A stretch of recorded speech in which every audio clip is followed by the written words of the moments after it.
ओम जय गुरुदेव. आज गुरुवार आहे. तर गुरुवार हा गुरुचा असतो. तर तुम्ही तुमच्या जीवनामध्ये जर तुम्हाला गुरुची कृपा हवी असेल तर गुरुवारच्या दिवशी पिवळ्या वस्तूंचं दान करायचं आहे. पिवळी मिठाई आणि तुम्ही विष्णूच्या मंदिरामध्ये जायचं आहे. विष्णूच्या मंदिरामध्ये पिवळे वस्त्र आणि पिवळी मिठाई हे अर्पण करायचे आहे विष्णुदेवाला.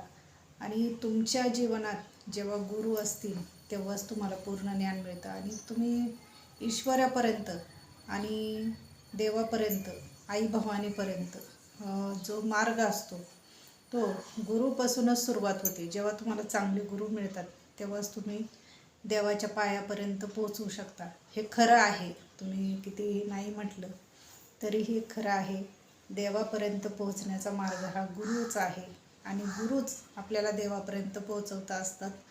त्यामुळं सगळ्यांनी पिवळ्या वस्तूंचं दान करायला सुरुवात करा. त्याच्याने तुम्हाला चांगले गुरु मिळतील आणि चांगलं ज्ञान मिळेल. त्याच्यामुळं त्याचे उपयोग तुम्ही जीवनामध्ये करू शकता. तुमच्या जीवनामध्ये प्रगती करू शकता. आणि एवढंच सांगते, गुरुर् ब्रह्मा गुरुर्विष्णू गुरुदेव महेश्वरा गुरु साक्षात परब्रह्म तस्मै श्री गुरुवे नमः. जय जय गुरुदेव. आई राजा उदय उदय पद्मावती माता की जय.